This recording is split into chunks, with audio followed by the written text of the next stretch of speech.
3 knocks changed everything. I should have let them freeze a stranger and his dying boy begging at my door. But I opened it. Gave them my last bowl of stew, my mother's quilt, the bed I slept in. The cowboy fixed my broken fence, chopped wood, made his son laugh in my cold cabin. Then Lucas Crane rode up and called him by another name. Nathaniel Thorne Harrison, railroad heir, millionaire. I'd fed a rich man my scraps while I starved. He'd lied. And I'd fallen for every word. Hit subscribe now and watch until the end. Comment your city below so I can see how far Clara's story travels. Let's begin. The cabin door shook. Clara Whitfield pressed her back against it, wind shrieking through the cracks. 2 days of blizzard. 3 logs left. Half a sack of potatoes. No bullets for the rifle. Her father's voice in her head. Hospitality ain't optional in a storm. 3 knocks. Please, my boy, he's dying. Clara threw the bolt. A man crashed inside, snow exploding around him. Tall. Ice in his beard.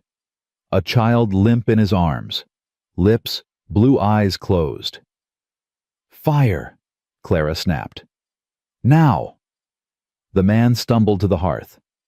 Clara grabbed her mother's quilt, the last one, the sacred one, and wrapped the boy tight. Strip him.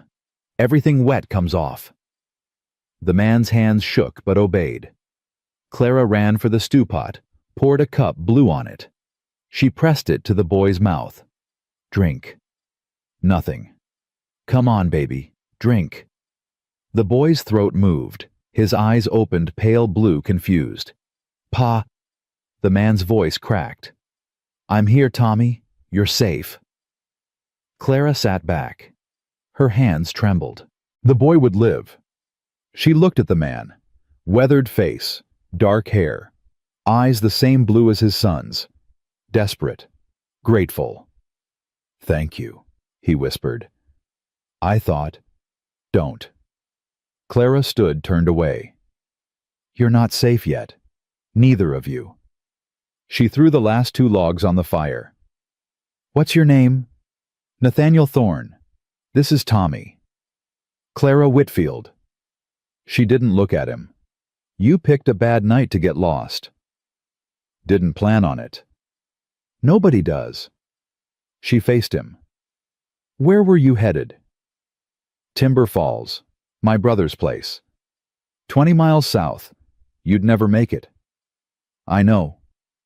Clara stared at the boy, shivering by the fire. Her empty cupboards, her father's words. You can stay tonight. Maybe tomorrow if the storm holds. That's all. Nathaniel met her eyes. That's everything. Thank you. She turned away. I'll get dry clothes. Her father's trunk, his shirt, his coat. She pressed them to her face, tobacco wood smoke, then carried them down. Nathaniel had moved Tommy closer to the flames. The boy sat up now, color returning. Clara handed over the clothes. Eat. She gave them both bowls. They ate without speaking. Clara watched from the corner.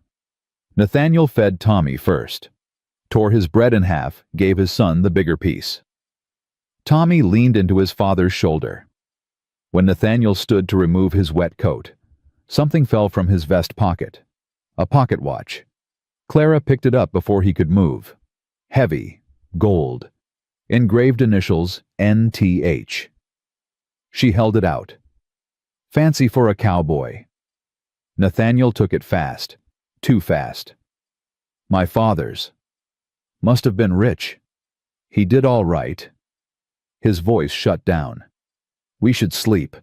Storm'll break by morning. Clara let it go, but questions burned. The watch. His boots, fine leather under the mud. The way he spoke. Careful. Educated. Who was Nathaniel Thorne? She gave them her bed, made herself a pallet by the fire. Tommy fell asleep instantly. Nathaniel sat beside him, watching him breathe, shoulders shaking. Clara closed her eyes. What had she let in?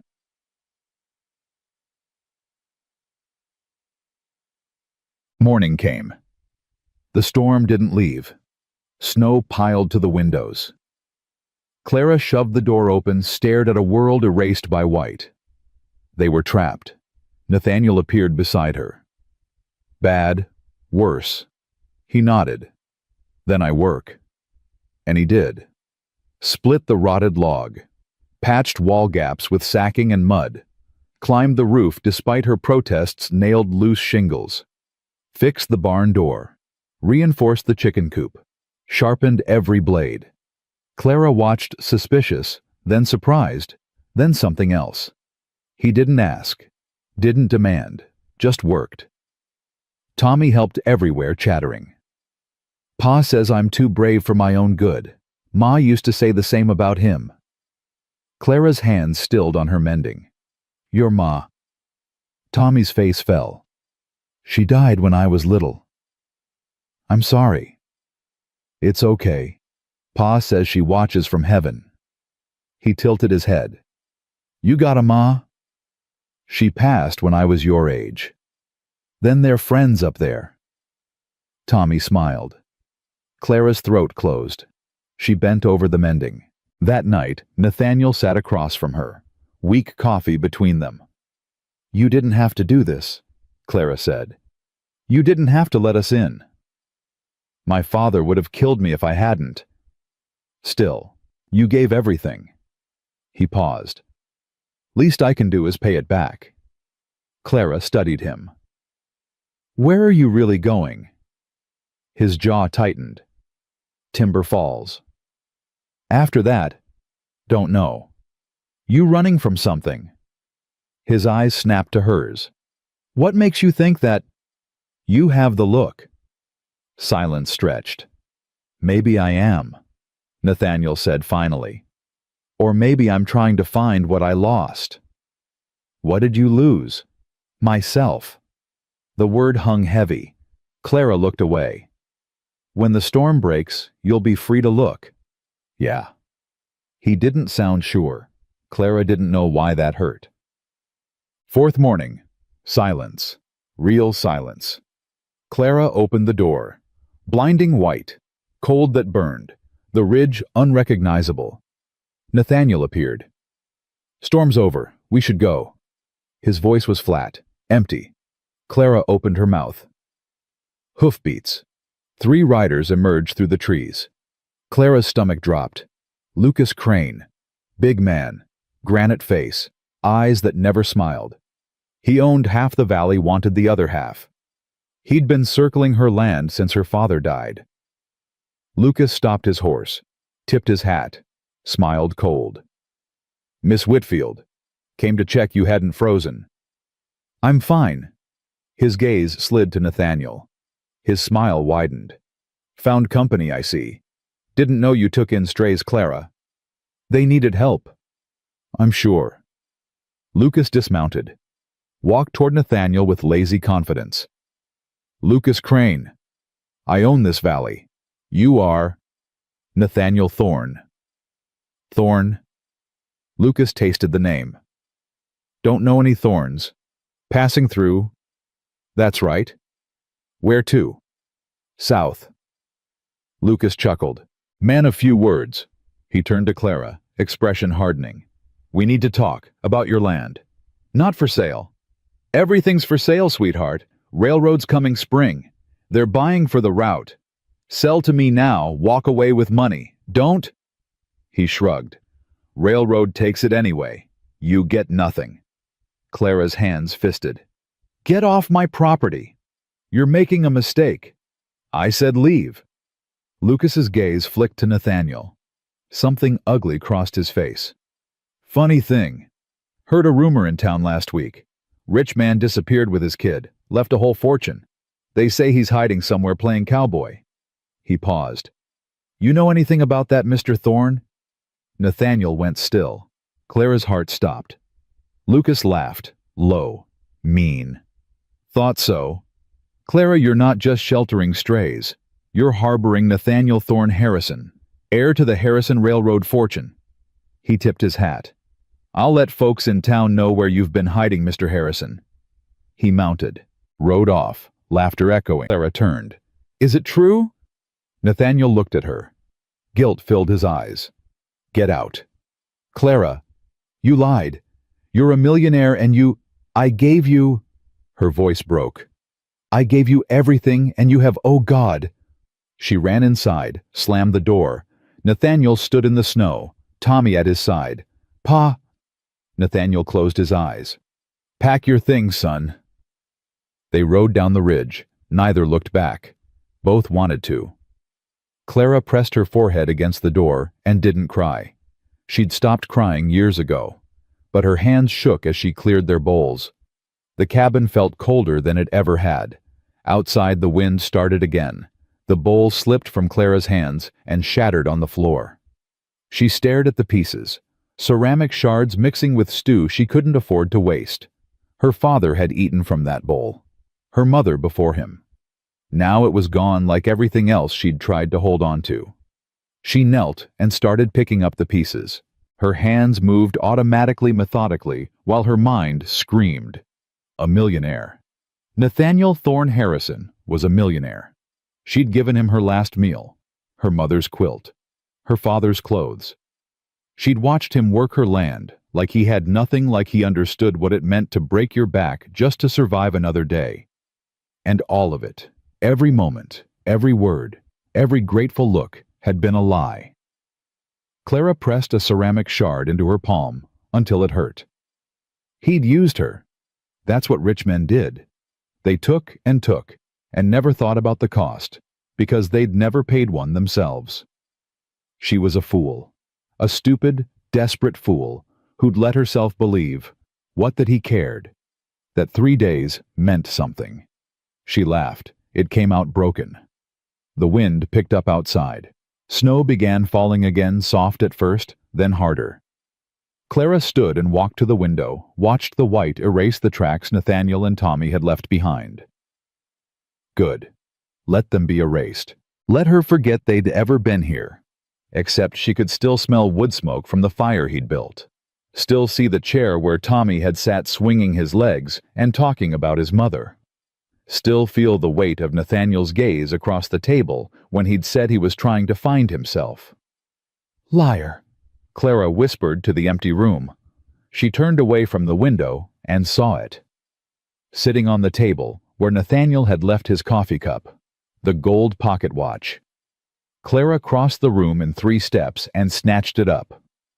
Her hands shook as she turned it over, traced the engraving with her thumb.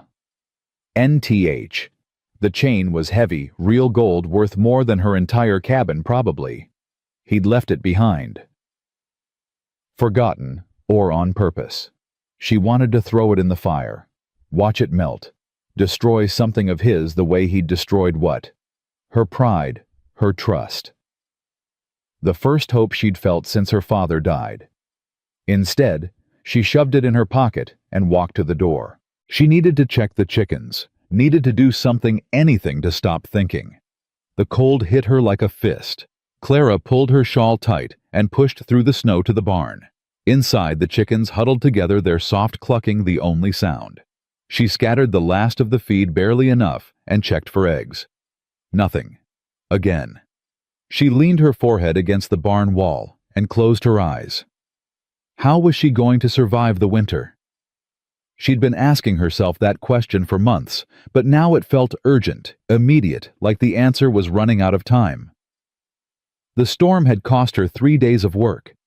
She had no money, no food, no way to get to town until the snow melted enough to make the ridge passable. And Lucas Crane was circling. The railroad was coming. She'd heard the rumors in town before, the first snowmen in suits buying up land, promising futures that never materialized, leaving families with nowhere to go. Her father had refused to sell, said this land was Whitfield land and would be until the day he died. He'd kept that promise.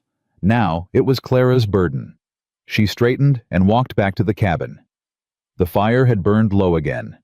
She fed it carefully, rationing the wood Nathaniel had split, and tried not to think about how much easier it had been with him here. 3 days. That's all it had been. 3 days shouldn't matter this much. But they did. Night fell fast. Clara ate cold potatoes and tried to sleep, but every time she closed her eyes, she saw Tommy's face when he'd asked about her mother. Heard Nathaniel's voice. Maybe I'm trying to find what I lost. She rolled over, pulled the blanket up to her chin. Tomorrow she'd figure out what came next. Tomorrow came with more snow and the sound of someone chopping wood. Clara shot upright, heart hammering. She grabbed her father's rifle empty, but whoever was outside didn't know that, and crept to the door. Through the window, she saw a figure by the woodpile axe rising and falling in steady rhythm. She threw the door open.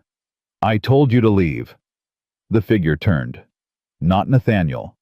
Moses. Her neighbor from down the ridge, 70 years old with a beard like steel wool and hands that had built half the cabins in the valley. Morning to you too, Clara girl. Moses set down the axe and grinned. Saw the smoke yesterday, figured you made it through, came to check. Clara lowered the rifle, embarrassed. Sorry, I thought I was someone else. Moses walked toward her, eyes sharp, despite his age. Heard you had visitors during the storm. They left. That so? He stepped past her into the cabin, uninvited, but welcome. Moses had been her father's best friend. He'd taught Clara to shoot to track to read the weather.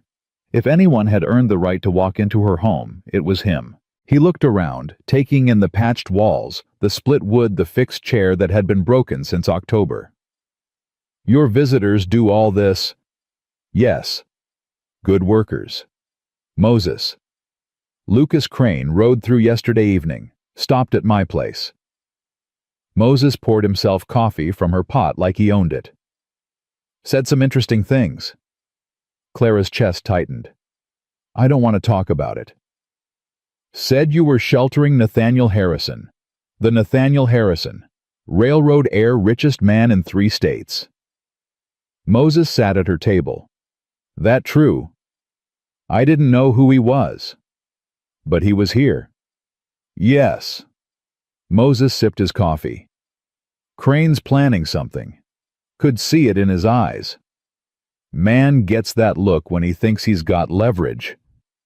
What kind of leverage? The kind that says he knows something you don't, and he's going to use it to take what he wants. Moses set down his cup. He wants your land, Clara. Wants it bad.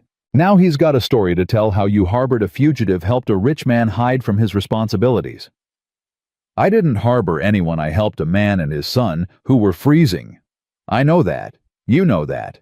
But Crane can spin it however he likes, and people will listen because they're scared. Railroad's coming, and everyone's trying to figure out which side to be on.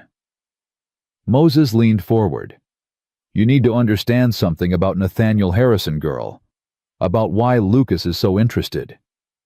I don't care who he is. You should. Moses's voice went hard.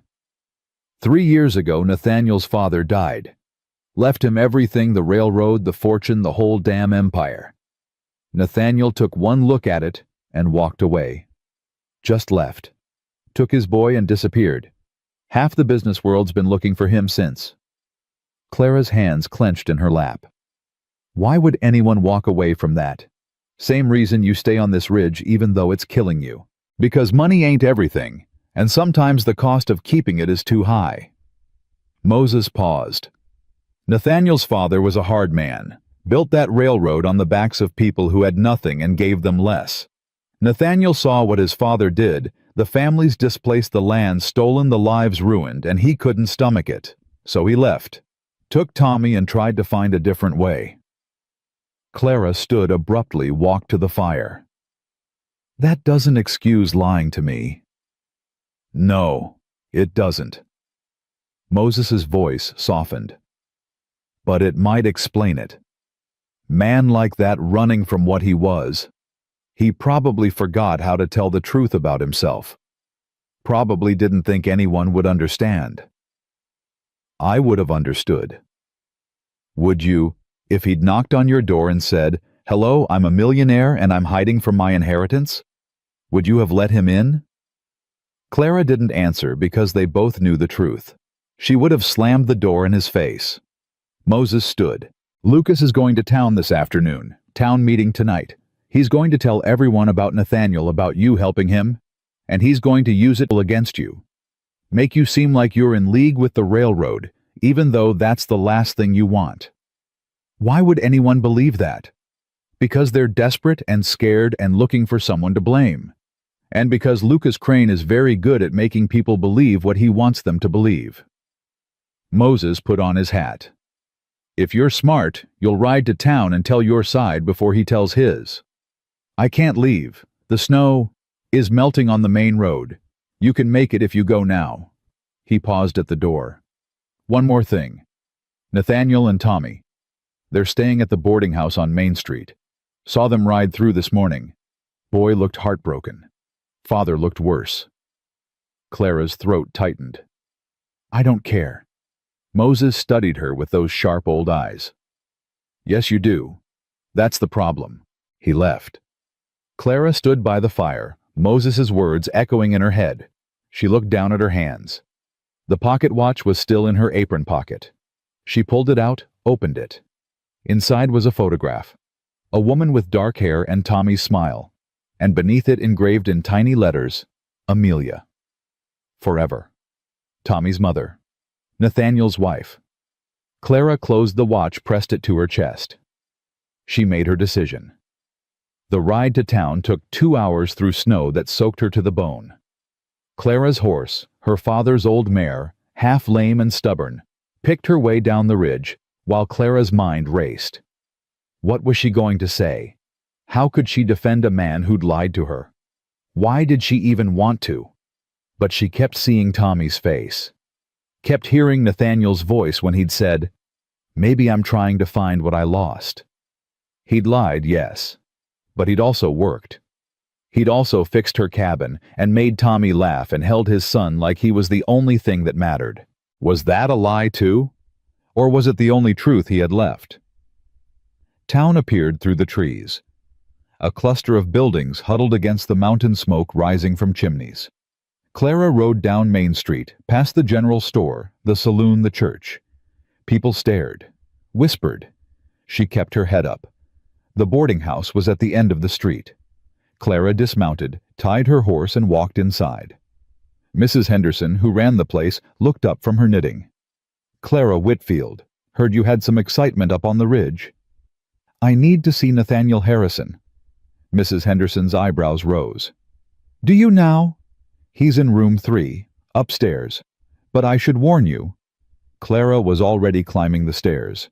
She found room 3 and knocked. Once. Hard. Footsteps. The door opened. Nathaniel stood there, shirt half-buttoned, hair disheveled, eyes red like he hadn't slept. When he saw her, something crossed his face. Hope, fear, pain all at once. "Clara." She shoved the pocket watch into his chest. "You left this." He took it automatically. "I know." "You left it on purpose." "Yes." "Why?" Nathaniel looked down at the watch in his hands, then back at her. "Because I wanted you to know. About Amelia. About who I really am. Even if you hated me for it." "I do hate you." "I know. You lied to me." "I did. You made me think." Her voice cracked. She hated herself for it. "You made me think you understood. What it's like to have nothing. To fight for every day. You don't understand anything." Nathaniel stepped closer. "You're right.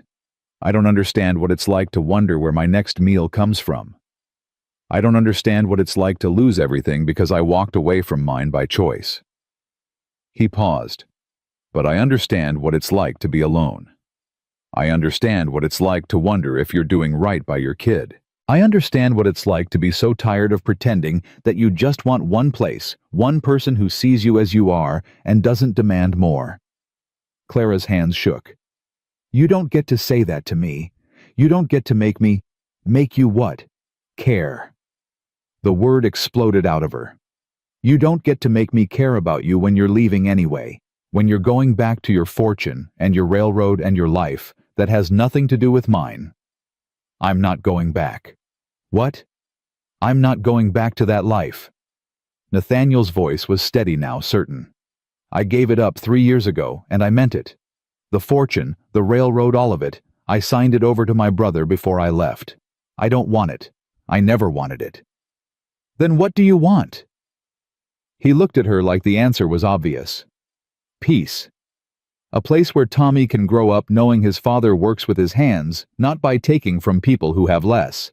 A place where I don't have to lie about who I am, because who I am is just a man. A father. Someone trying to do better than his father did. Clara shook her head. Lucas Crane is going to destroy you. He's going to tell everyone in town who you are. He's going to make them think I'm working with the railroad that I helped you hide so you could, I don't know, spy or buy land or whatever lie he's spinning. And then he's going to take my land and run you out of the valley, and Tommy's behind you. Clara spun. Tommy stood in the hallway, small and frightened, and holding a wooden horse Nathaniel must have carved him. Are you still mad at Pa? Tommy asked quietly. Clara's heart broke. Oh, honey. He didn't mean to lie. He gets scared sometimes, that people won't like him if they know about the money. Tommy walked closer. I get scared too, that people won't like me 'cause my ma died and my pa isn't like other pa's. Clara knelt down. Tommy, I could never not like you. You're the best kid I've ever met. Then why did you make us leave? His eyes filled with tears. I liked your cabin. I liked helping with the chickens. I liked having a ma again, even if just for a little bit. Clara couldn't breathe. Nathaniel's voice came soft behind her. Tom, go back to the room. But Pa... Now, son. Tommy left, dragging his wooden horse. Clara stood slowly. He shouldn't have said that, Nathaniel said. I'm sorry. He's confused and... Is that why you came to the ridge? Clara's voice shook. Because you wanted to give him a mother. Because you thought some poor desperate woman would be grateful enough to... No. Nathaniel grabbed her shoulders. Not rough, but firm. Desperate. No, Clara, listen to me. I came to the ridge because we were lost in a storm and you saved our lives. That's all. But then I saw you. And I saw how hard you fight. And how you gave us everything, even though you had nothing. And He stopped. Took a breath. I fell in love with you. In 3 days. I know that's crazy. I know it's impossible, but I did. And Tommy saw it too, and he wanted what I wanted, and now we're both standing here knowing we can't have it because I destroyed it before it even started. Clara stared at him. Her heart hammered so hard she thought it might crack her ribs. You don't love me, she whispered. You don't even know me. I know you gave a stranger your last meal. I know you wrapped my son in your mother's quilt, even though it was the most precious thing you owned. I know you've been alone for months, and you're terrified you won't survive the winter, but you won't sell your land because it's your father's legacy, and that matters more than your own life. Nathaniel's hands tightened on her shoulders. I know you're the bravest, most stubborn, most infuriating woman I've ever met, and I know I don't deserve you. But I'm standing here asking anyway. Asking what? Asking if there's any chance at all that you might forgive me, that you might let me prove I'm not the man my father was, that I'm not using you or lying to you or trying to take anything from you except maybe a chance, to start over, to build something real. Clara pulled away from him, walked to the window, looked out at the street below where people were gathering heading toward the church for the town meeting. Lucas Crane stood on the church steps talking to a group of men. He saw Clara in the window and smiled. Cold. Predatory. Lucas is going to ruin you, Clara said without turning around. He's going to tell everyone who you are and why you're here, and he's going to make sure you can never have the life you want. Not here, not anywhere in this valley. I know. He's going to take my land. Not if I have anything to say about it. Clara turned. What can you possibly say? You're a Harrison. Your family built the railroad that's coming to destroy us. Anything you say will only make it worse.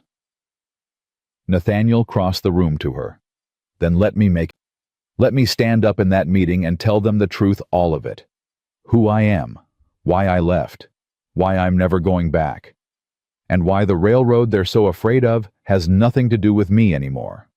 They won't believe you. Maybe not, but they'll believe you. He paused. If you stand with me. Clara's breath caught. You want me to defend you after everything? No, I want you to tell them what you told me that first night, that hospitality isn't optional. That when someone needs help, you help them no matter who they are or what they've done or what it cost you. I want you to remind them what it means to be human. Nathaniel's voice dropped. And then I want you to let me help you fight. For your land, for your home, for everything your father built, because you shouldn't have to do it alone. Not anymore. Clara looked into his eyes and saw the truth there. No lies, no pretense, just a man who'd lost everything trying to find something worth keeping, and a boy who'd called her Ma. The meeting starts in an hour, she said finally. Nathaniel nodded. Then we better get ready. Clara reached into her pocket and pulled out the watch again. She pressed it into his hand, closed his fingers around it. Don't leave this behind again, she said. Amelia deserves to be remembered, and Tommy deserves to know his father loved his mother enough to carry her with him everywhere. Nathaniel's eyes filled. Thank you. Clara turned and walked to the door. Paused. I haven't forgiven you yet, just so we're clear. Understood. But I'm willing to listen, if you're willing to tell me the truth. All of it. No more secrets. Deal. She opened the door. And Nathaniel? Yeah. If you break my trust again, I'll shoot you with my father's rifle. I don't have bullets yet, but I'll find some. He almost smiled. Fair enough. Clara walked downstairs. Mrs. Henderson watched her go, eyebrows raised. Tell Tommy to wash his face, Clara called back. We're going to a meeting. Outside, the sun was setting. The church bell began to ring. Clara untied her horse and led her down the street. People stared, whispered. She kept walking. Lucas Crane saw her coming. His smile widened. Clara climbed the church steps and stood in front of him.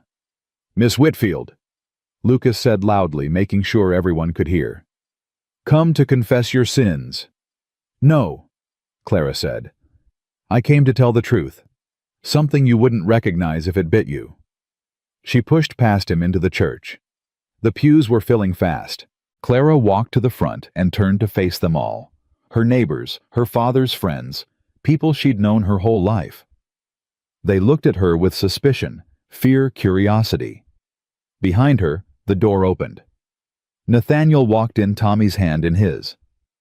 They moved through the crowd and stood beside Clara. Lucas followed, took his place at the pulpit like he owned it. Well, he said, voice dripping satisfaction. Looks like we're all here.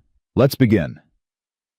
Lucas Crane gripped the pulpit like he was claiming territory. Folks, I called this meeting because we got ourselves a situation. He paused. Let the word hang. A situation that affects every family in this valley. The railroad's coming, we all know that.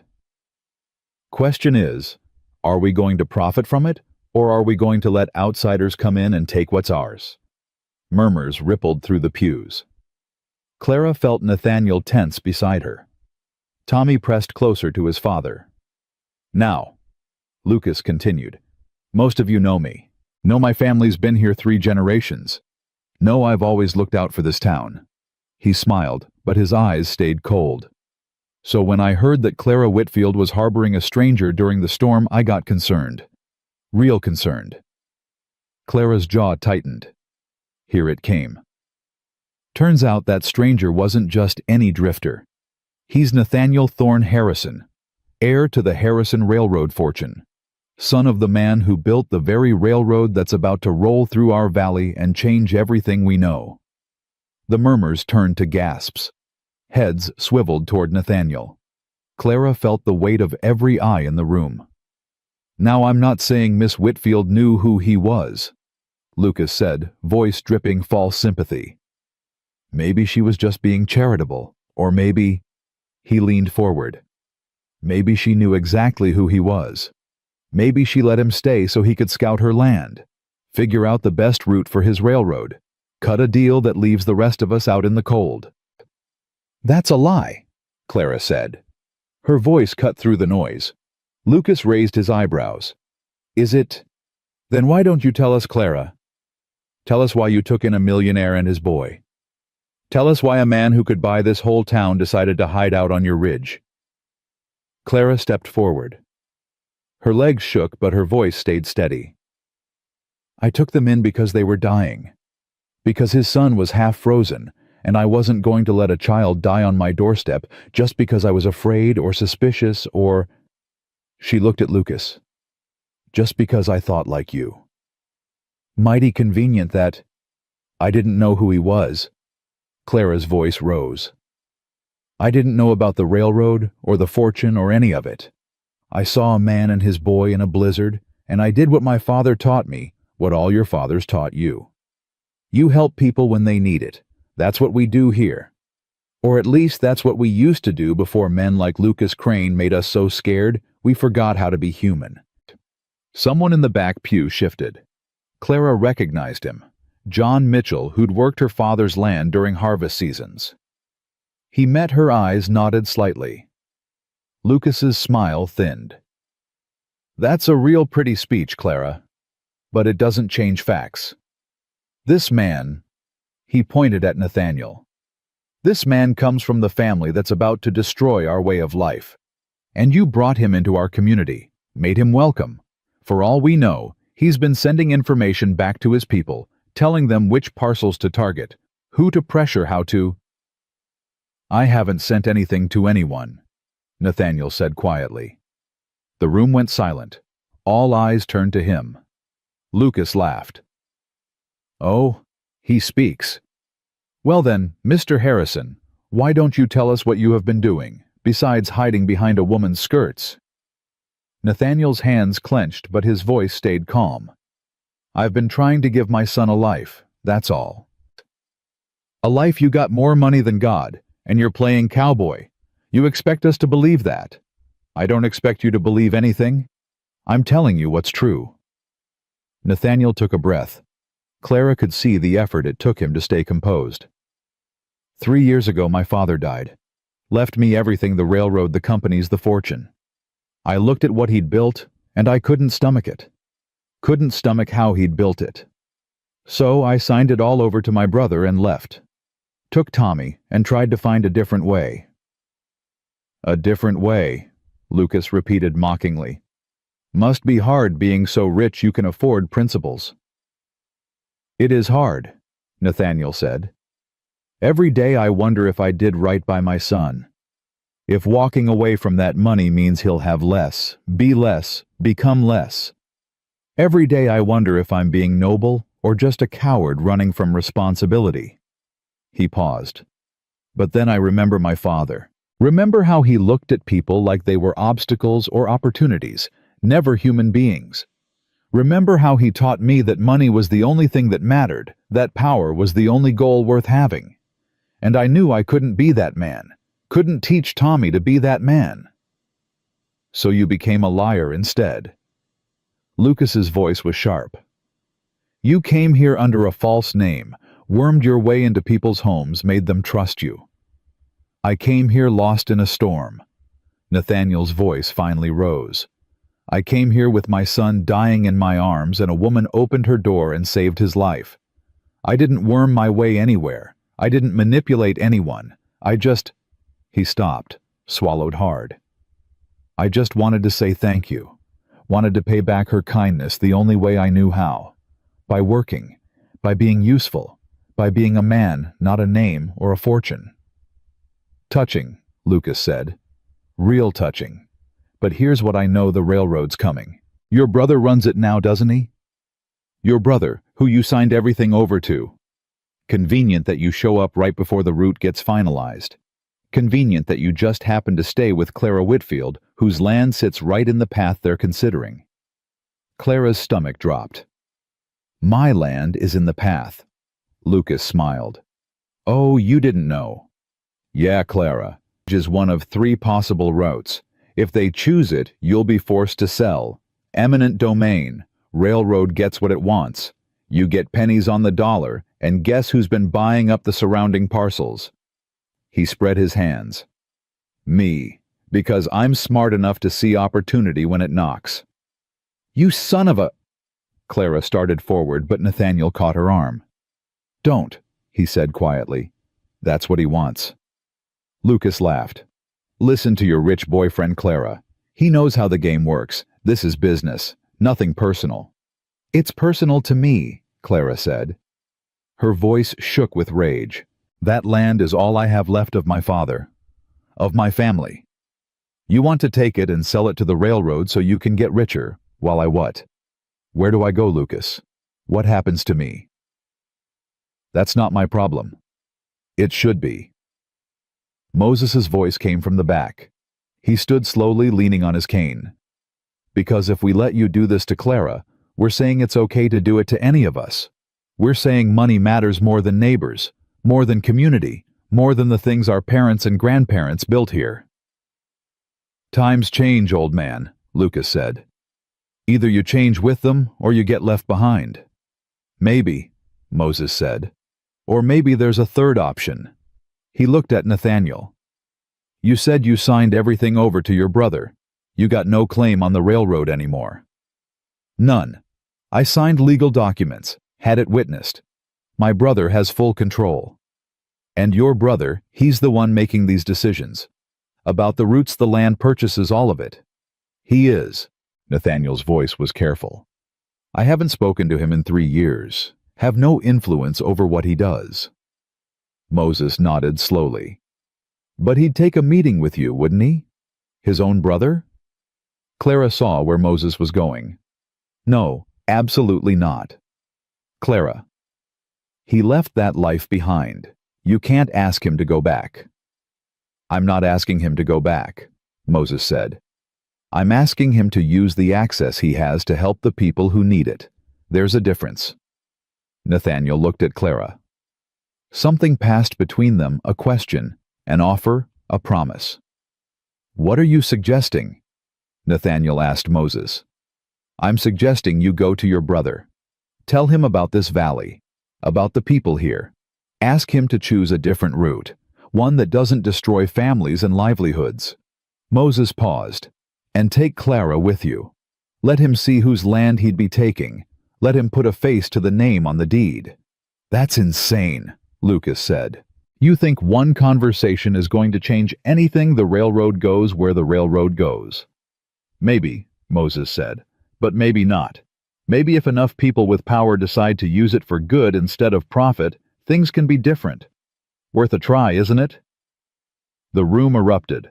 Half the people talking at once, arguing, debating. Clara's head spun.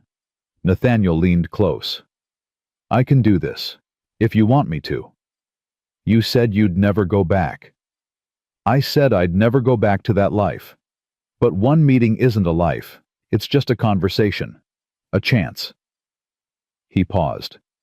You said you wanted me to tell you the truth. No more secrets. Here's the truth. I'll do anything to help you keep your land. Anything. Even if it means facing my brother. Even if it means admitting I made a mistake walking away without trying to fix things from the inside. Clara looked at him. At the earnestness in his eyes. The fear. The hope. She looked at Tommy, who watched his father like he was the bravest man alive. She looked at Lucas, whose smile had turned sharp and cold. How long would it take? She asked. To get to your brother. 2 days by train, maybe 3 if the weather's bad. And he'd see you? He'd see me. Nathaniel's voice was certain. He might hate me, might throw me out, but he'd see me. Clara turned to face the crowd. I'll go with him. The room went silent again. Lucas laughed. You're really going to trust this man, after everything? I don't trust him, Clara said. But I trust that he loves his son. And I trust that he doesn't want Tommy growing up thinking money and power are the only things that matter. So yeah, I'll go. I'll look his brother in the eye, and I'll tell him what it means to lose your home. And if it doesn't work—" She looked at Lucas. "If it doesn't work, at least I'll know I tried, which is more than you've ever done for anyone." Lucas's face went dark. "You're making a mistake." "Probably. I've made a lot of them lately." Clara crossed her arms. "But at least they're my mistakes, not yours." She turned and walked down the aisle. Nathaniel and Tommy followed. Behind them, the crowd erupted again, but Clara didn't look back. Outside, the cold hit like a slap. Clara pulled her shawl tight and walked to her horse. "Clara, wait." Nathaniel caught up to her. "You don't have to do this. I can go alone. Ask Moses to look after you while I'm gone." "I'm going," Clara said. "If we're doing this, we're doing it together. Besides," she looked at him, "I want to see who your brother is. Want to know if he's the kind of man who'd destroy a family's home, or if maybe, just maybe, there's some piece of your father in him that can be reached." "There isn't," Nathaniel said quietly. "My brother became everything I couldn't be. Everything my father wanted. He doesn't think like we do." "Then I'll make him think different." Clara's voice was fierce. "I'll make him see. Somehow." Tommy tugged on Clara's coat. "Can I come too?" Clara knelt down. "Honey, this is grown-up business. Might be boring, might be scary." "I'm not scared, and I want to help." Tommy's chin jutted out stubbornly. "You helped us. Now I want to help you." Clara looked at Nathaniel, who shrugged helplessly. "He's got his mother's stubbornness. Once he decides something, there's no changing his mind." Clara almost smiled. "All right. But you have to promise to do exactly what your father and I say. No arguments." "Promise." Tommy crossed his heart solemnly. Moses appeared beside them. "Train leaves tomorrow morning. I'll ride with you to the station, make sure you get off safe. My nephew works the line, I'll send word ahead, make sure you're looked after." "Thank you," Clara said. Moses gripped her shoulder. "Your father would be proud. You know that, right? Not because you're fighting for the land, though he'd be proud of that too, but because you're fighting for what's right. For people. That's what always mattered most to him." Clara's throat tightened. "I hope you're right." "I am." Moses squeezed once, then let go. "Now get home. Pack what you need. Tomorrow's going to be a long day." Clara rode back to the ridge alone. Nathaniel had rented a wagon to take them all to the station in the morning, and she'd agreed to meet them at dawn. For now, she needed to think. Needed to process everything that had happened in the church. The cabin felt emptier than ever. Clara lit the fire and sat at the table, her father's rifle across her knees. What was she doing? Going to see Nathaniel's brother, a man who ran a railroad empire, who had the power to destroy her life with a signature. What could she possibly say that would change his mind? But then she thought about Lucas Crane's smile, about his certainty that he'd already won, about how he'd looked at her land like it was already his. She thought about her father working this ridge until the day he died, about her mother who had sewn quilts by candlelight because they couldn't afford oil for the lamps, about every meal she'd gone without, every cold night, every moment of fear and doubt and desperate hope. This land was all she had, not just in terms of property or money. It was her history, her family, her proof that she'd existed and mattered and belonged somewhere. Lucas Crane couldn't have it. The railroad couldn't have it. And if that meant throwing herself at the mercy of a millionaire she'd never met, then that's what she'd do. Clara stood and climbed to the loft. She pulled her mother's trunk from the corner and opened it. Inside were her mother's Sunday dress, faded, but still beautiful, her good shoes, her pearl earrings. Clara had never worn them, never had anywhere to go that required pearls. She packed them carefully in a cloth bag, along with her other dress, her father's letters, and the deed to her land. Then she climbed back down and stared at the rifle. She'd threatened to shoot Nathaniel if he lied again. But could she? Could she actually pull the trigger if it came to that? Clara didn't know, hoped she'd never have to find out. She lay down on her pallet, tried to sleep, but her mind wouldn't quiet. She kept replaying the meeting, kept seeing Nathaniel's face when he'd talked about his father, about money and power and losing yourself. He'd lost himself, then found himself again, or was trying to. Could she trust that? Could she trust him? The fire crackled, wind whistled through the cracks. Clara closed her eyes and prayed for the first time since her father died. She prayed for strength, for wisdom, for the right words when she needed them most. And she prayed that Nathaniel Thorne Harrison was the man he claimed to be, not because she loved him, though maybe she did, but because if he wasn't, she was about to lose everything. Dawn came cold and gray. Clara, dressed in her mother's clothes, pinned her hair back, put on the pearl earrings. She looked at herself in the small mirror by the door and barely recognized the woman staring back. She looked like her mother. Looked like someone who belonged in a big city meeting important people fighting important battles. She looked terrified. Clara grabbed her bag and walked outside. Moses was already there with his horse, and coming up the road was Nathaniel's wagon.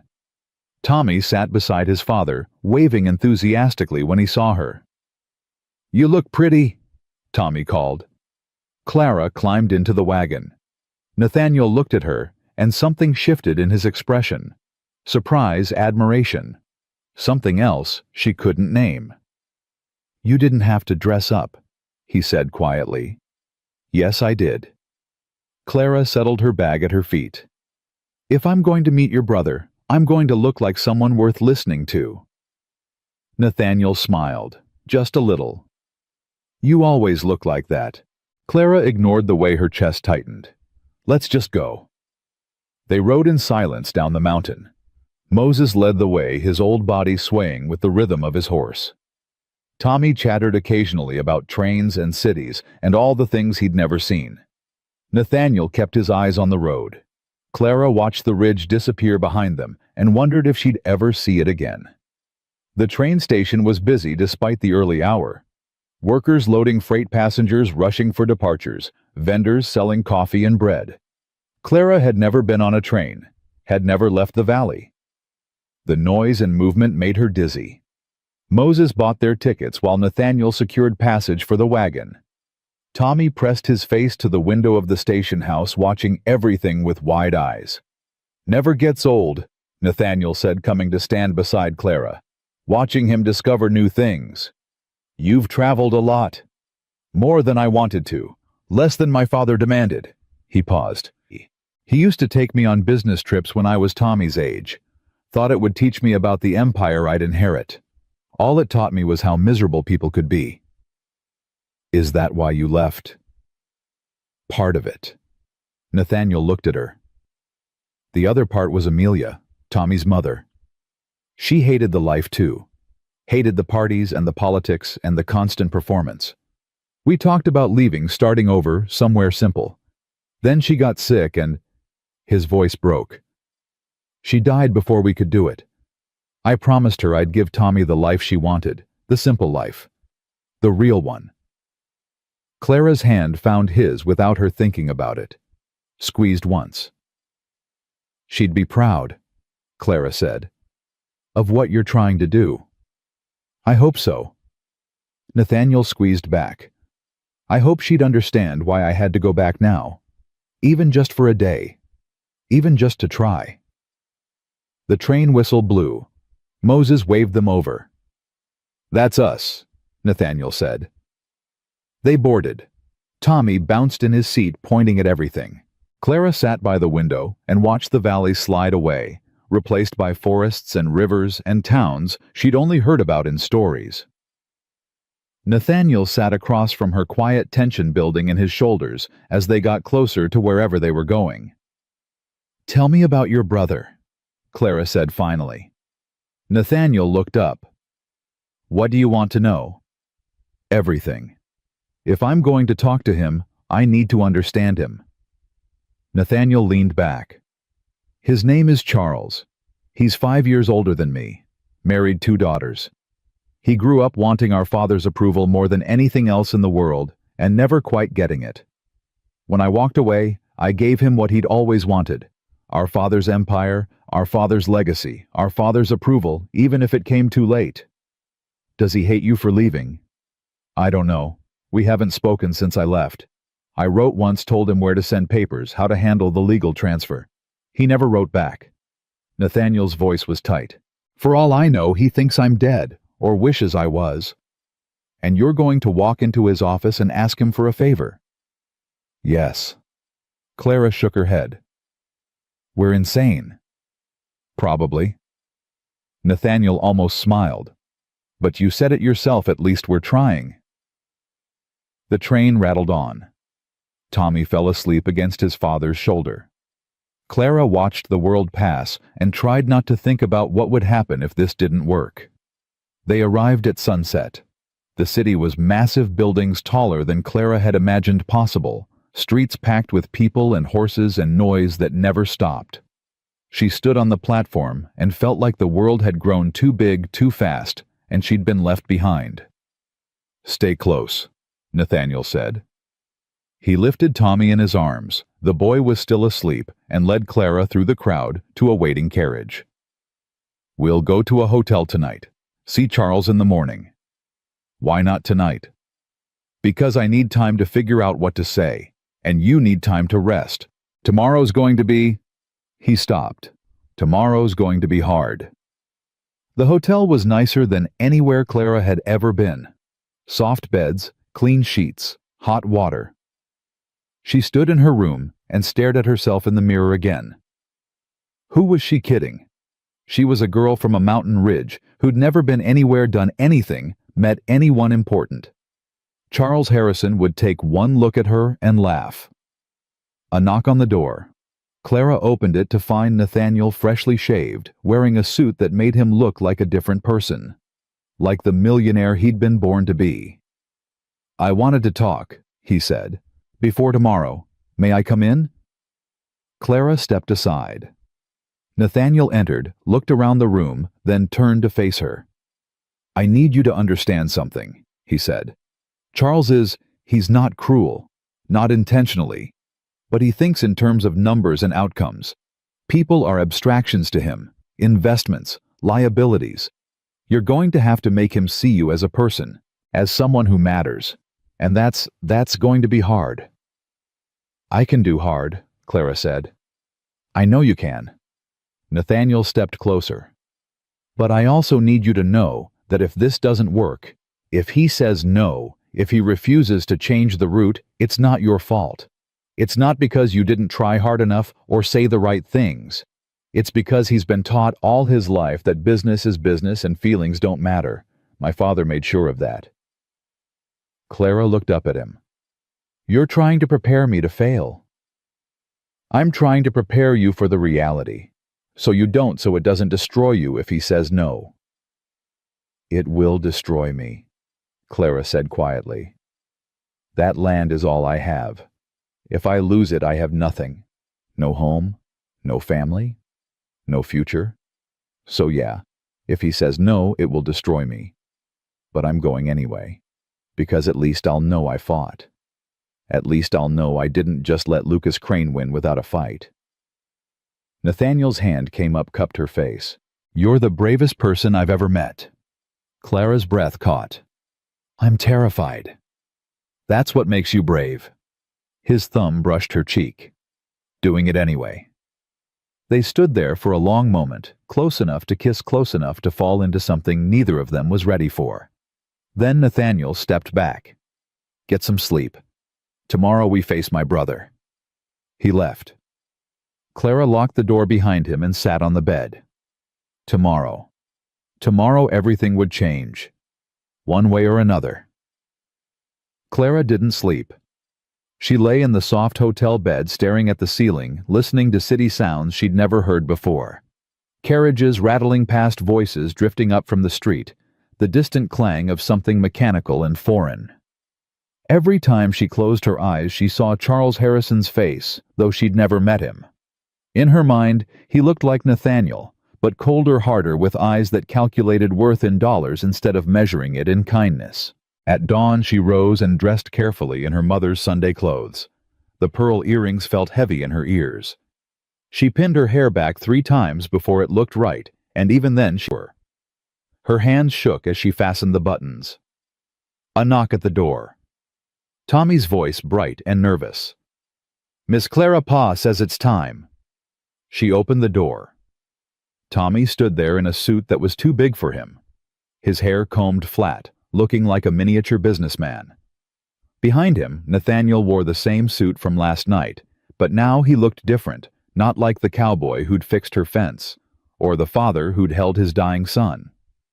He looked like money, like power, like someone who belonged in boardrooms and mansions, like someone who didn't belong with her. "You ready?" Nathaniel asked. His voice was steady, but his eyes told a different story. "No," Clara said honestly. "But let's go anyway." They took a carriage to the Harrison Railroad building. Clara watched the city pass blocks of brick and stone windows reflecting morning sun. People rushing everywhere with purpose she couldn't fathom. Tommy pressed against her side, unusually quiet. "You scared?" she whispered to him. "A little. Uncle Charles doesn't like me much." Clara's chest tightened. "Why not?" "Pa says it's 'cause I remind him of Ma. And Uncle Charles thought Ma was—" Tommy's voice dropped. "He thought Ma was too poor for our family. Said she married Pa for money." Clara looked at Nathaniel. He stared straight ahead, jaw tight. "Your Ma married your Pa for love," Clara said firmly. "And anyone who can't see that is a fool." Tommy nodded, but didn't look convinced.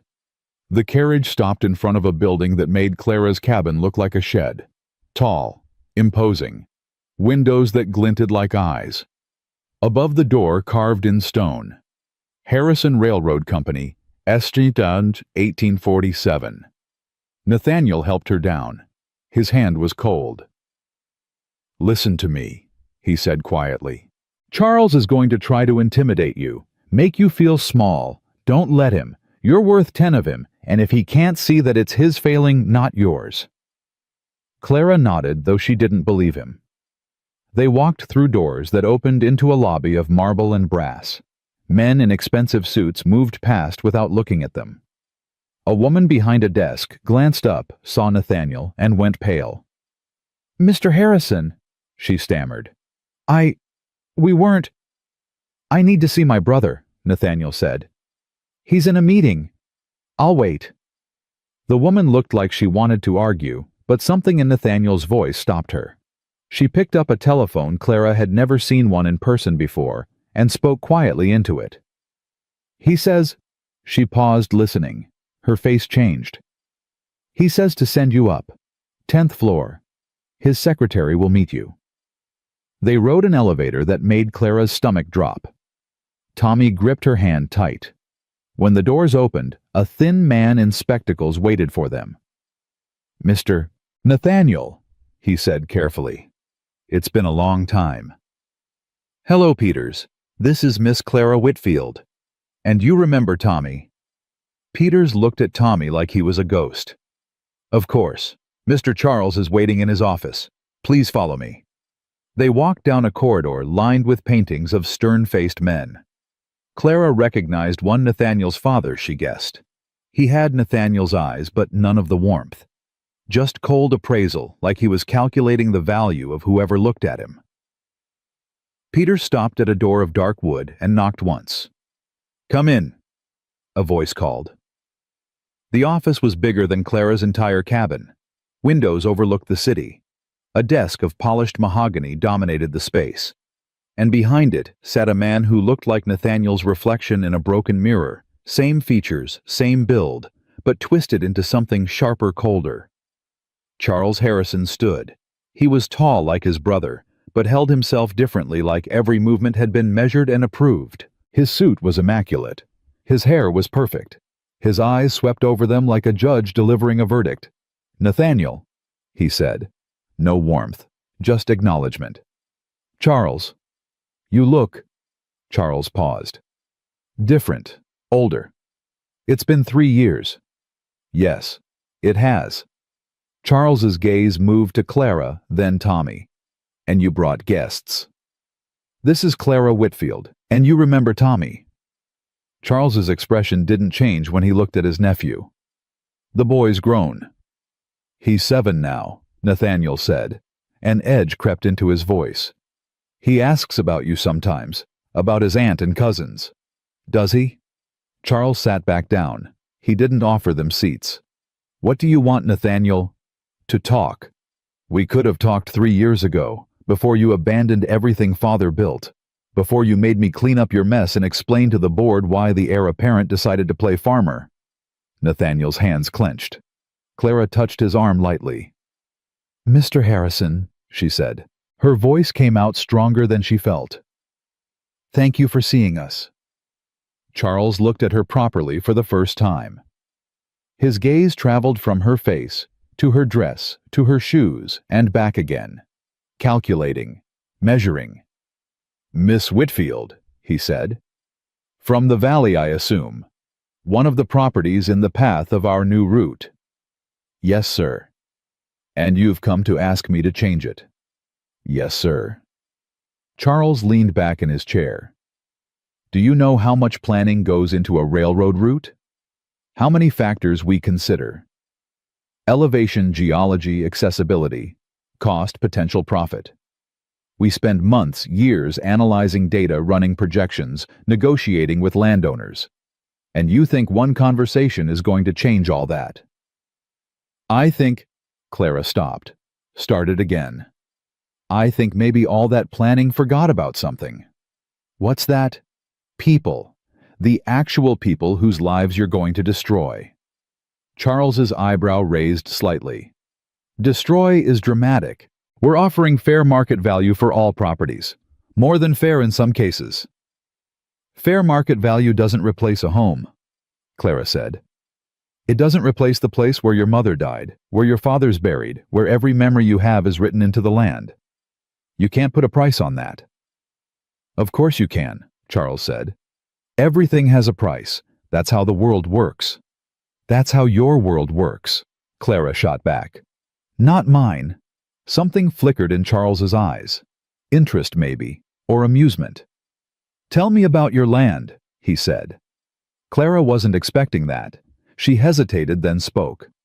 It's a ridge on the north end of the valley, 80 acres. My grandfather cleared it, my father worked it, and now it's mine. It's not much, cabin needs repairs. Barns, half-collapsed, soils rocky. But it's home. It's where I learned to shoot and ride and survive. It's where my parents are buried. It's all I have left of them. And if the railroad comes through, you lose it. Yes. So you want me to route around your 80 acres, even though that routing would add significant cost and time to the project, even though it would affect dozens of other properties and potentially delay our timeline by months. Charles steepled his fingers. Why should I do that? Clara felt the trap closing. Because it's the right thing to do. Charles almost smiled.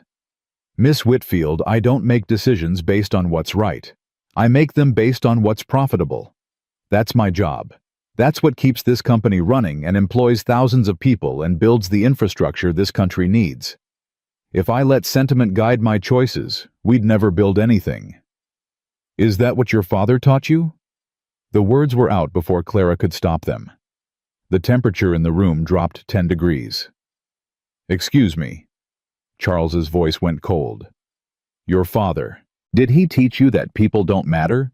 That profit is the only goal? That you can take whatever you want as long as you pay market value? Clara took a step forward. She was shaking, but couldn't stop now. Because if he did, then maybe Nathaniel was right to walk away. Maybe your father built something that shouldn't exist, an empire that crushes people and calls it progress. Clara, Nathaniel said urgently, but Charles held up a hand. No, let her finish. I want to hear this. Clara's heart hammered. I'm nobody, Mr. Harrison. I'm just a girl from a mountain ridge who barely survived the winter and probably won't survive the next one. I don't have money or power or connections. But I know something you don't. I know what it's like to lose everything. To watch your father die knowing you couldn't save him. To wake up every morning wondering if today's the day you starve or freeze or just give up. And I know that no amount of money can fix that. No market can replace what you took. I haven't taken anything yet, Charles said quietly. But you will. Unless someone stops you. Unless someone makes you see that the numbers on your reports are real people with real lives that matter just as much as your profits. Clara's voice broke. Please, I'm begging you. Don't take my home. Find another route. Please. Silence filled the office. Charles stared at her. Nathaniel barely breathed. Tommy had tears on his cheeks. Then Charles stood, walked to the window, looked out at his city. My father, he said slowly, was a hard man, brilliant, visionary, but hard. He taught us that sentiment was weakness, that caring too much about individuals meant you couldn't see the larger picture, and for a long time I believed him. He paused. Then Nathaniel left, walked away from everything, and I thought he was weak, thought he'd proven father right about sentiment. Charles, Nathaniel started. But then I took over the company, made decisions that affected thousands of lives, signed papers that displaced families and destroyed communities. And every time I did it, I told myself it was necessary, told myself father would be proud, told myself I was building something important. Charles turned from the window. But I never asked myself if it was right, never asked if the cost was worth it. Clara held her breath. You're Ridge, Charles said. It's not the optimal route. It never was. We chose it because Lucas Crane offered us a deal he'd buy up the surrounding properties, consolidate them, make the acquisition easier. Cheaper. But it's not the only option. There's another route, Nathaniel asked. Through the Eastern Pass, more expensive, more difficult. But it avoids most of the settled areas, including Miss Whitfield's land. Charles sat back down. I've had the surveys on my desk for weeks. Keep telling myself I'll review them. Keep choosing the easy path instead. Clara's legs felt weak. So you'll change the route? I'll consider it, Charles said carefully. I'll review the surveys, run new projections, present it to the board. He looked at Nathaniel. I'm not promising anything.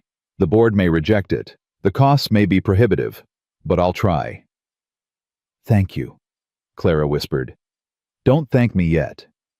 Charles's voice was firm. This will take time. Weeks, maybe months. And in that time, Lucas Crane is going to fight back. He's invested significant capital in those properties based on our original route. If we change it, he loses everything. He won't take that lightly. I can handle Lucas Crane, Clara said with more confidence than she felt. Can you... Charles looked at Nathaniel. Can you protect her because Crane has resources, influence? He'll come after her with everything he has. I know, Nathaniel said. And yes, I can protect her. With what you gave up your fortune, gave up your name, what do you have left? Nathaniel's voice was steady. I have my hands, my skills, and people who believe in me. That's more than I ever had before. Something passed between the brothers. Recognition, maybe, or respect. You really believe that, Charles said quietly. That you're better off now than you were. I am. Tommy has a father who works for what he has, who shows him that money isn't the only measure of a man. And I have... He looked at Clara. I have something worth fighting for. Charles studied them both. Then he did something Clara never expected. He smiled, just slightly. You always were the better of us, Charles said to his brother. Father just couldn't see it. Charles. No, it's true. Charles stood again, walked around his desk, stopped in front of Tommy. Hello, nephew. Tommy shrank back slightly. Hello, Uncle Charles. You look like your mother. Has anyone told you that... Pa does, sometimes. She was... Charles paused. She was a good woman.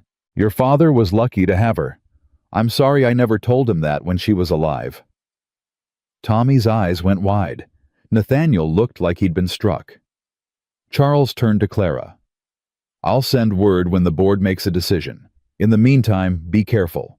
Lucas Crane is not a man who accepts defeat gracefully." "I'll be careful," Clara said. They left, walked back through the corridor, down the elevator, out into the city that felt less foreign now. On the sidewalk, Nathaniel stopped and pressed his hands to his face. "He's going to try," Nathaniel said. His voice shook. "Charles is actually going to try.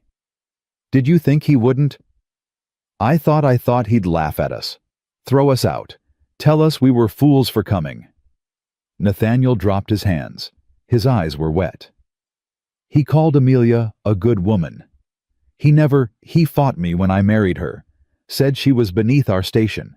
And just now Clara took his hand. "People change. Maybe he's been changing all along, just didn't know how to show you." Nathaniel pulled her into a hug. Tommy wrapped his arms around both of them.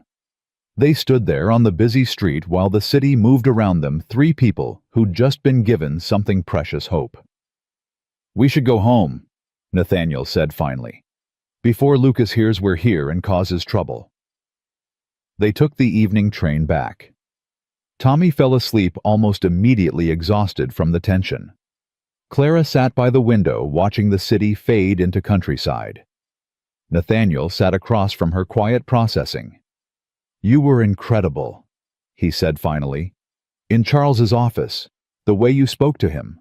No fear, just truth." "I was terrified," Clara admitted. "But you did it anyway." He smiled. "Brave." Clara looked at him. At the man who'd stumbled into her cabin during a blizzard and changed everything. "What happens now?" "Now we wait. We go back to the valley and we wait for Charles's decision. And we prepare for Lucas to make his move."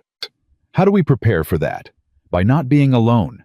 By building alliances. By making sure everyone in that valley knows the truth that you're not working with the railroad, that you're fighting for your home just like they're fighting for theirs."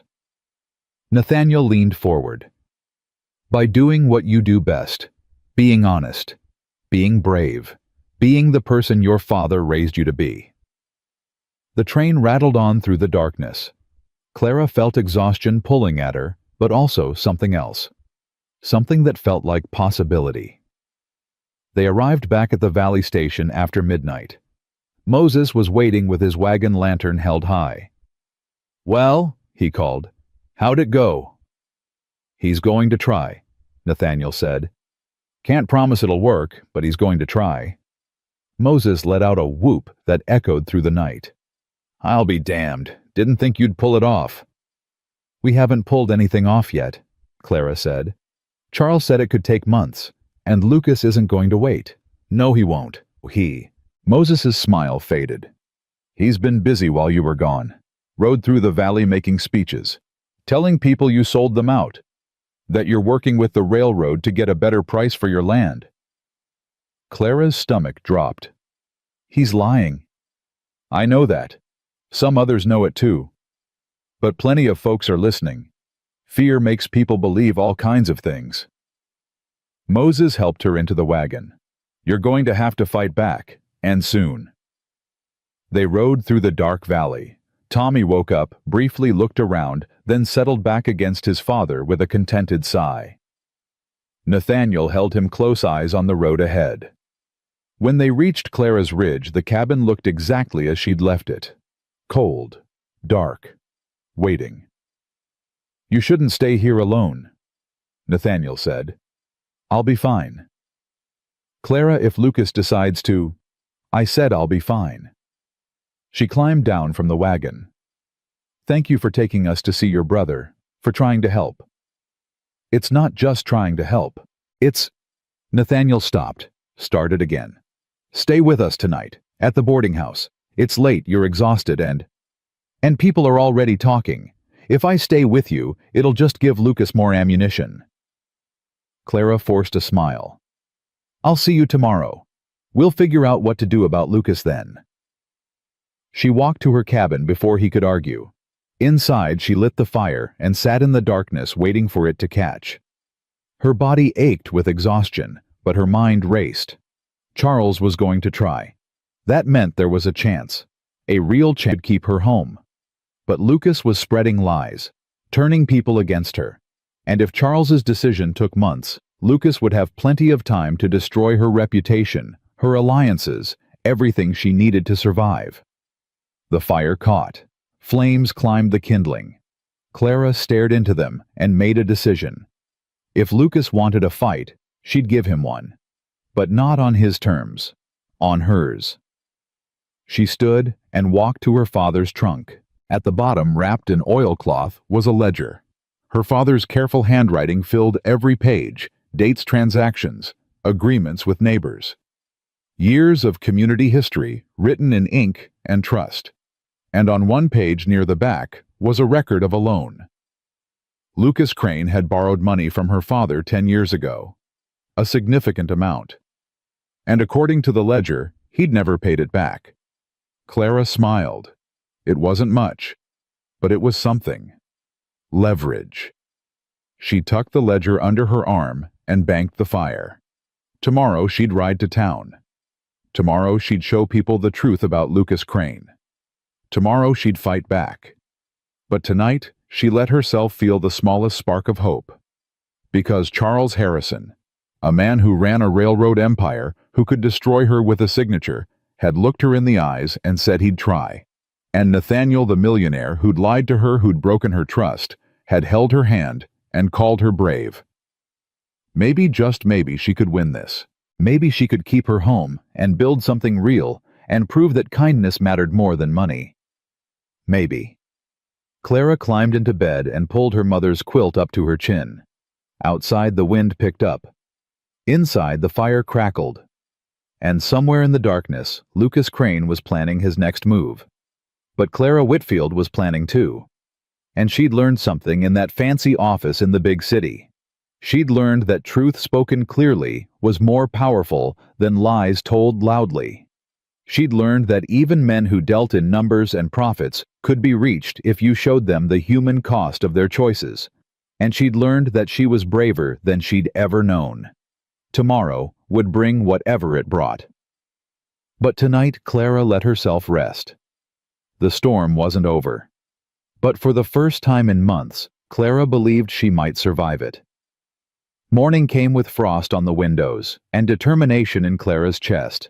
She dressed quickly, tucked her father's ledger into her saddlebag, and rode down to town before the sun cleared the mountains. The general store was just opening when she arrived. Inside, Martha Collins was sweeping the floor, her gray hair pinned back severe and tight. "Clara Whitfield," Martha said without looking up. "Heard you went to the city. Heard you're working with the railroad now." Clara set the ledger on the counter with a thud. "You heard wrong." Martha stopped sweeping. "That's so. That's so, and I can prove it. But first I need you to gather people. Anyone who'll listen. Town Square. 1 hour. What for? To hear the truth about Lucas Crane." Clara met Martha's eyes. "And about what he's been doing to this valley." Martha studied her for a long moment. Then she nodded slowly. "I'll spread the word. But Clara, Lucas has been talking. People are angry, scared. You better have something real to say." "I do." Clara left before Martha could ask more questions. She rode to the church next, found Reverend Thomas preparing for Sunday services, and asked him to ring the bell. He hesitated until she showed him the first page of the ledger. Then his face went hard, and he agreed. By the time she reached the boarding house, Nathaniel was already waiting outside with Tommy. "I heard the church bell," Nathaniel said. "What are you doing?" "Fighting back." Clara dismounted. "Lucas has been spreading lies. Time people heard the truth. Clara, this is dangerous. If you publicly accuse him..." "He publicly accused me first." She looked at Nathaniel. "You said I was brave. Time to prove it." Nathaniel searched her face, then nodded. "All right, but we do this together. You're not facing him alone." They walked to the town square.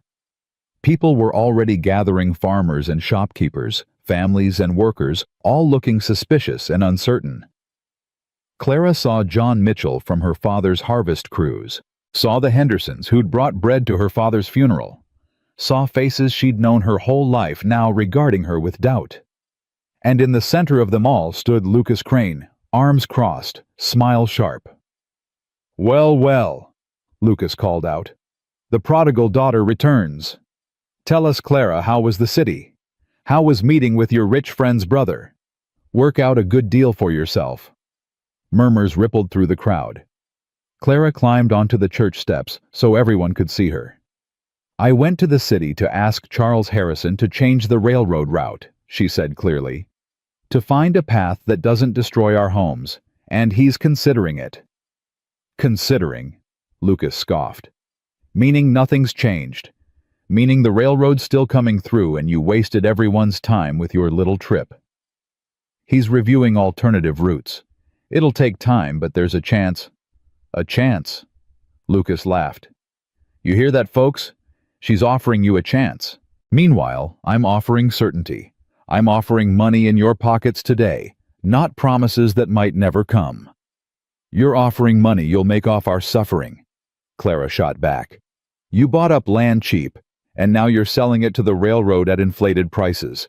You're profiting from our fear. That's called business, sweetheart. Something you'd understand if you had any sense." Clara pulled out the ledger. "Speaking of business, let's talk about yours. This is my father's record book. 10 years ago you borrowed $1,500 from him.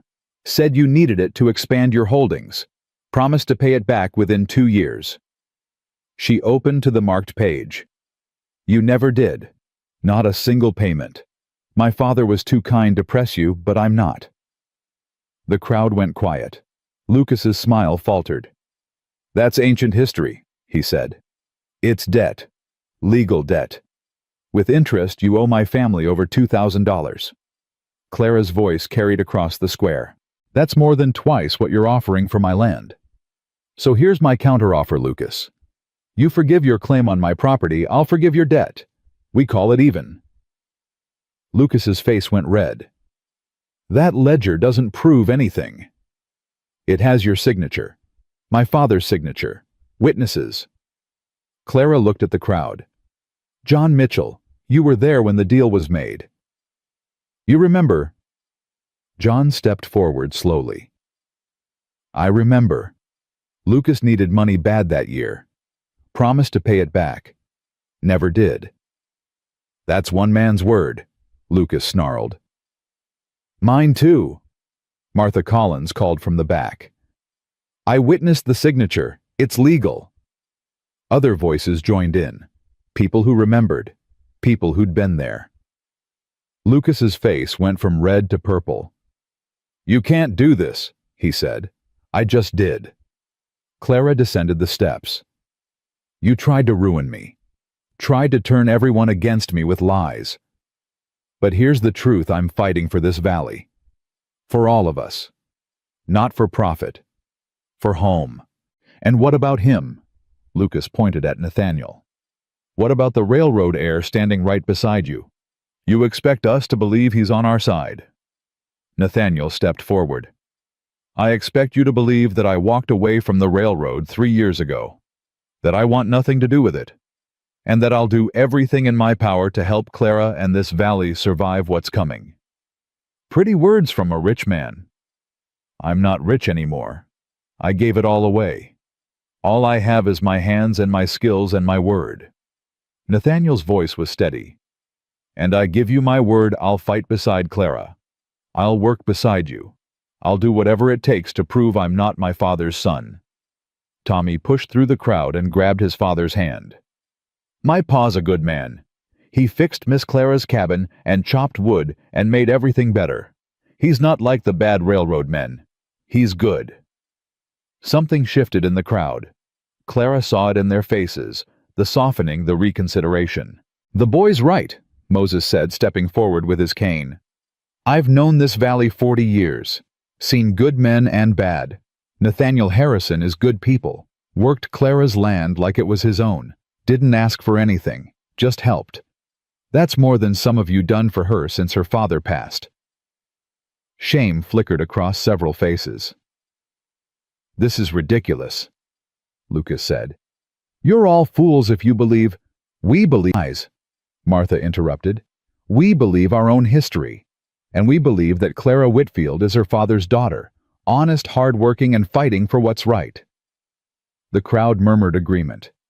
Lucas looked around, saw his support crumbling, and his face twisted into something ugly. "Fine," he spat. "Keep your land, Clara. Keep your little ridge. But when the railroad comes through and destroys it anyway, don't come crying to me. And when you're starving next winter because you're too proud to accept help, remember this moment. Remember that I offered you a way out, and you threw it back in my face." "I'll remember," Clara said quietly. "I'll remember that you tried to take advantage of my desperation. And I'll remember that this community stood with me when it mattered." Lucas shoved through the crowd and stalked to his horse. He mounted, wheeled around, and rode off without another word. Silence held for a moment. Then John Mitchell stepped forward. "Your father was a good man, Clara. Helped me more times than I can count. I'm sorry I doubted you." "Me too," said someone else. Then another. Then a dozen voices apologizing, offering help, promising support. Clara felt tears burn but refused to let them fall. "Thank you, all of you. We're not safe yet. The railroad's still coming, and Charles Harrison's decision isn't final. But together, maybe we can survive this." "What do you need?" Martha asked.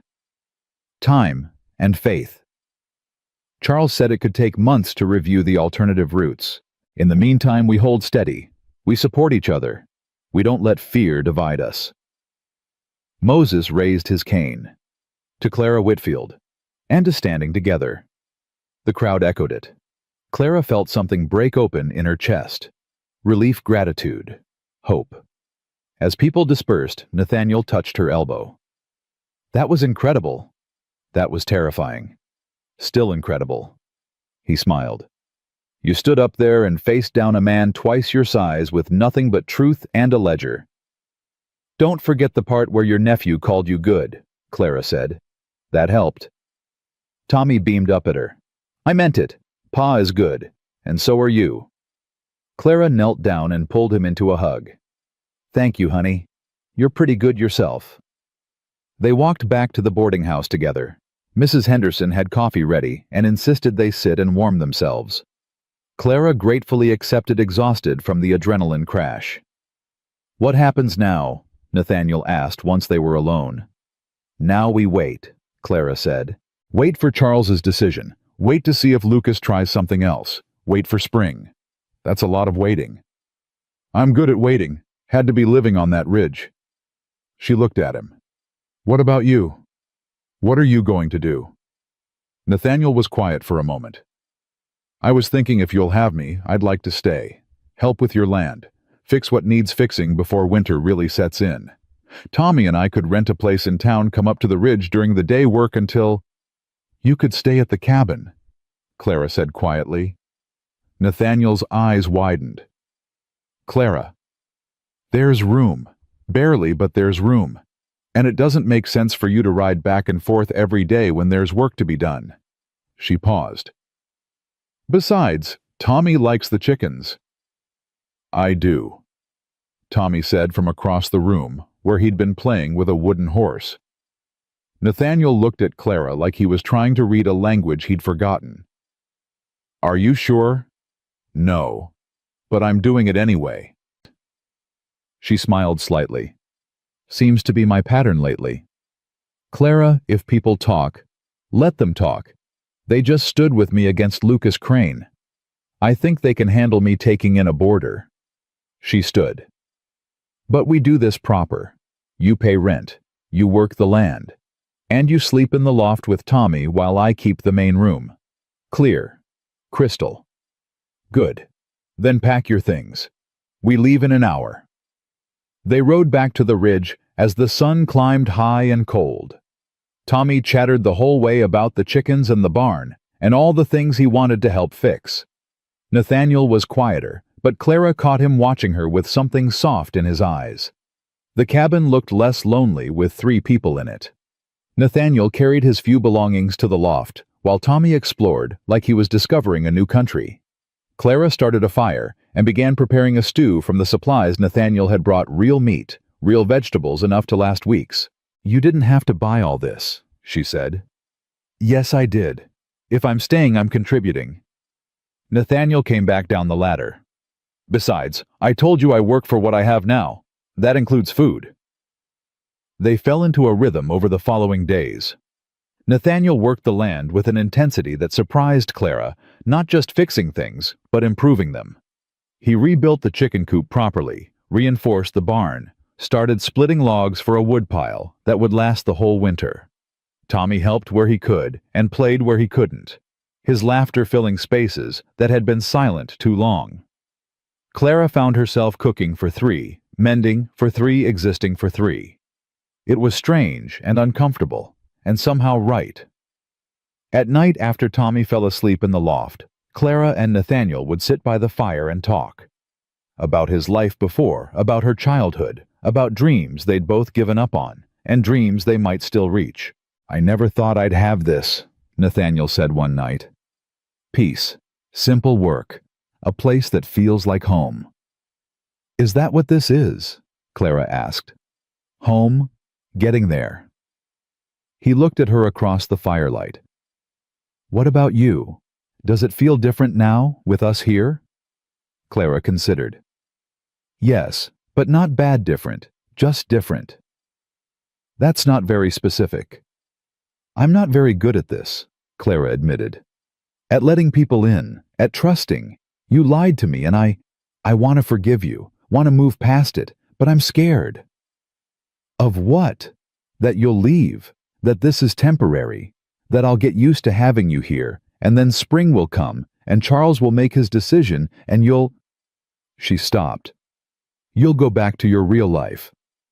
"This is my real life," Nathaniel said firmly. "There's nothing back there for me. Nothing I want anyway. Clara, I know I broke your trust. I know I have to earn it back.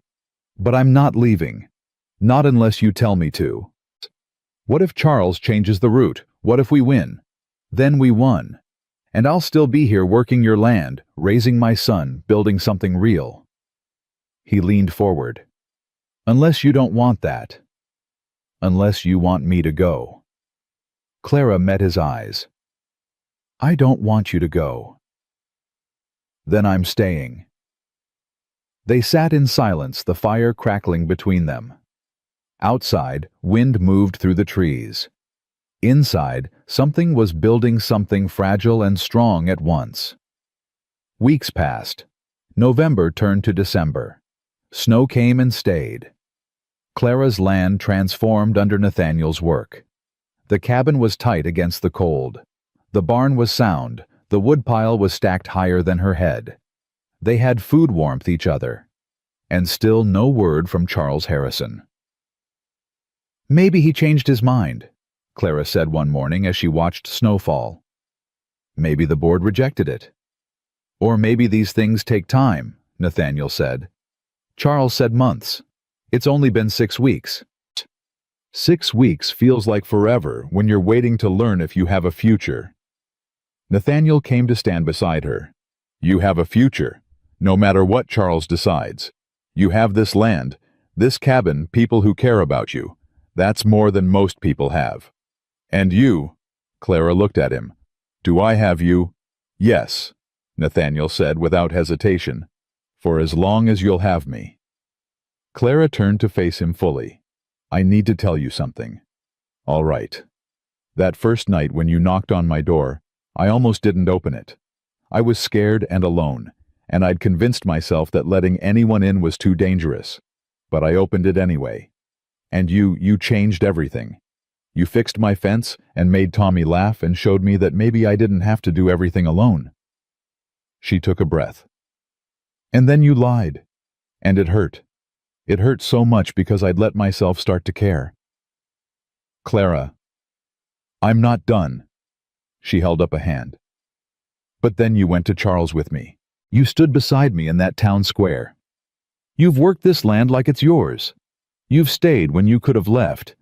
And I realize that the man who knocked on my door that night wasn't lying. Not about the things that mattered. You really were lost. You really did, and you really are trying to be better than your father. Nathaniel's voice was rough. What are you saying? I'm saying I forgive you. I'm saying I trust you. And I'm saying... Clara's heart hammered. I'm saying that somewhere between hating you and forgiving you, I fell in love with you.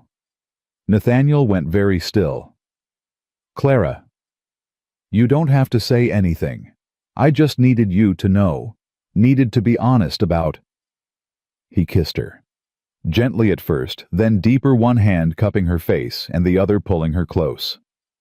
Clara melted into him, into the warmth and certainty of it, into the feeling of being held by someone who saw her, really saw her, and chose to stay. When they broke apart, Nathaniel pressed his forehead to hers. I fell in love with you that first night, when you opened your door and saved my son, when you gave us everything, even though you had nothing. I've been in love with you every moment since, even when I threw you out, even then. He smiled. Especially then. You were so fierce, so brave. I knew I'd do anything to earn my way back to you. You did, Clara whispered. You earned it. They stood there in the morning light, holding each other while outside the snow fell soft and steady, and inside Tommy stirred in the loft and called down, asking if breakfast was ready. Life returned to normal, but different. Better. Nathaniel and Clara moved through their days with an ease that felt like they'd been doing this for years instead of weeks. Tommy called Clara Ma one day without thinking, then looked terrified he'd overstepped. Clara had cried and pulled him close, and told him she'd be honored to be his ma if he'd have her. Christmas came. They had no money for gifts, so Nathaniel carved Tommy a new wooden horse, and Clara sewed him a coat from her father's old wool. For Clara, Nathaniel built a bookshelf for the precious few books she owned, and Tommy picked wildflowers he'd dried and pressed. For Nathaniel, Clara mended every piece of clothing he owned, and Tommy drew a picture of their cabin with 3 people standing in front of it. They hung the picture by the fire. On Christmas evening, Moses rode up with his wife bearing bread and jam. Heard you had a full house now, Moses said with a knowing smile. Figured you could use some supplies. Thank you, Clara said. Would you stay? Have supper with us? They did. And as they sat around Clara's small table, eating stew and bread, and laughing at Tommy's stories, Clara felt something she hadn't felt since her father died. Family. January brought a letter. Clara saw the rider coming up the ridge and her heart seized. Nathaniel was in the barn with Tommy. She ran to get them. The rider handed her an envelope with the Harrison Railroad seal. From Mr. Charles Harrison. Said it was urgent. Clara's hands shook as she opened it. Nathaniel and Tommy crowded close. The letter was brief, written in Charles's precise hand. Miss Whitfield. The board has approved the eastern route. Construction will bypass your property and all settled areas in the valley. Lucas Crane's holdings are no longer needed, and he has been notified. The railroad will break ground in spring.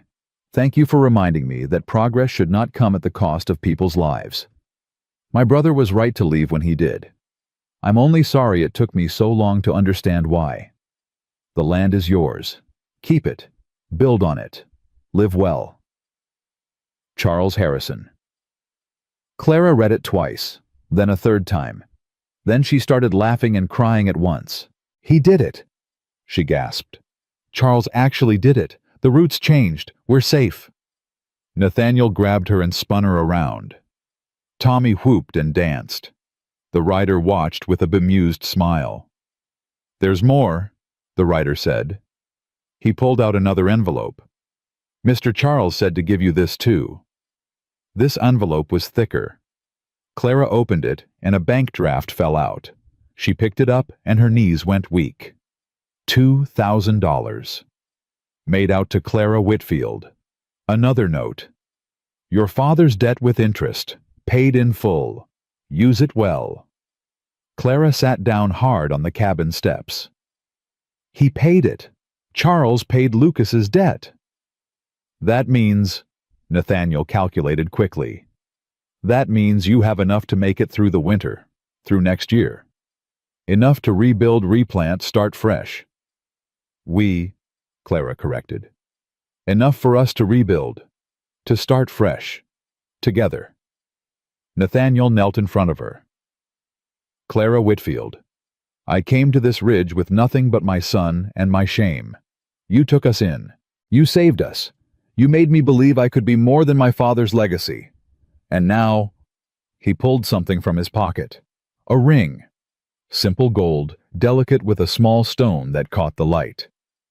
This was my mother's, Nathaniel said. The only thing I kept when I left.